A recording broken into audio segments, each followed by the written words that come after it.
আইপিএলে কোনো দল যদি কোনো বছর ট্রফি জেতে আমরা বিভিন্ন প্লেয়ারের রেকর্ড দেখি যে তারা কি অ্যাচিভ করলো, তাদের কি কন্ট্রিবিউশন রয়েছে দলের মধ্যে। বাট ওই দলের সঙ্গে ওই প্লেয়ারের ভবিষ্যতেও যে রেকর্ড, ট্রফি জেতা এবং তার পারফরমেন্সে স্ট্যাটস ইনক্রিজ হবে সেটা আমরা দেখি না। কারণ কলকাতা নাইট রাইডার্স এবং সুনীল নারিন যে সম্পর্কটা সেটা কিন্তু খুব কম প্লেয়ারের তার ফ্র্যাঞ্চাইজি দলের সঙ্গে হয়েছে।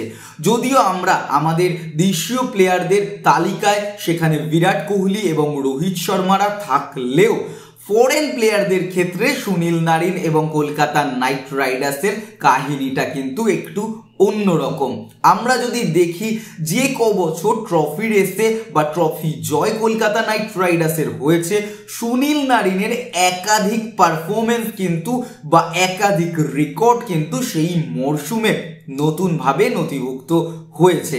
আমরা এমন একটা সিজন দেখেছি যেখানে সুনীল নারিন গোটা একটা আইপিএল ম্যাচের যে 20 ওভারের একটা দল স্টার্ট করে ম্যাচ, সেখানে 110 বল অর্থাৎ 120 বলের মধ্যে 110 বলের ডট বল করে ফেলেছিল। সেই রকম একটা রেকর্ড কিন্তু রয়েছে সুনীল নারিনের ঝুলিতে। আমরা টোটাল দেখব কলকাতা নাইট রাইডার্স এবং সুনীল নারিনের সেই সামঞ্জস্যপূর্ণ অ্যাচিভমেন্ট যেটা কলকাতা নাইট রাইডার্স জার্সিতে সুনীল নারিন সার্ভ করেছে।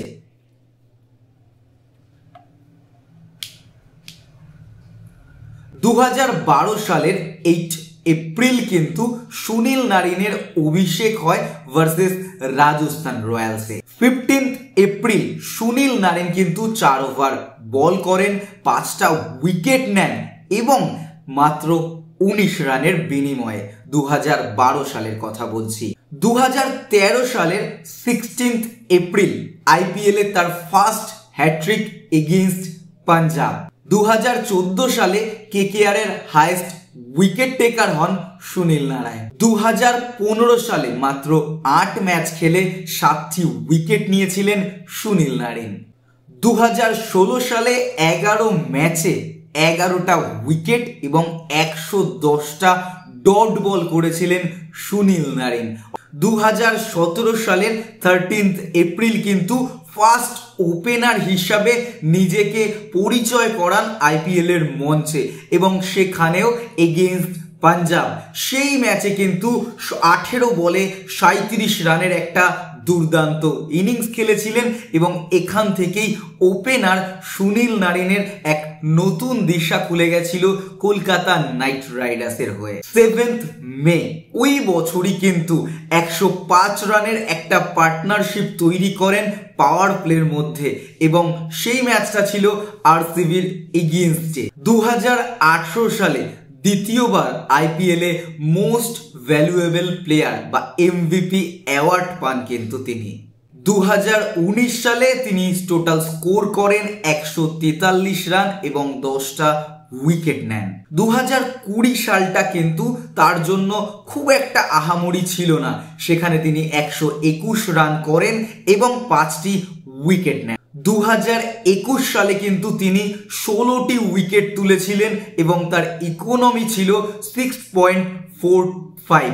2022 সালে মোস্ট ইকোনমিক্যাল বোলার হন কিন্তু সুনীল নারিন, যেখানে তিনি 9টা উইকেট তুলেছিলেন এবং 5.57 ছিল কিন্তু তার ইকোনমি রেট। 2024 সালে 16 এপ্রিল তিনি কিন্তু স্কোর করেন 100 ভার্সেস রাজস্থান রয়্যালস। তিনি কিন্তু become the first player to hit a century and take 100 wicket in IPL. 26 মে তিনি কিন্তু তৃতীয়বারের মতো আইপিএল এর শিরোপা হাতে তুলে নেন এবং এই সিজনেও কিন্তু এমভিপি অ্যাওয়ার্ড অর্থাৎ মোস্ট ভ্যালুয়েবল অ্যাওয়ার্ড থার্ড টাইমের মতো অ্যাচিভ করেন।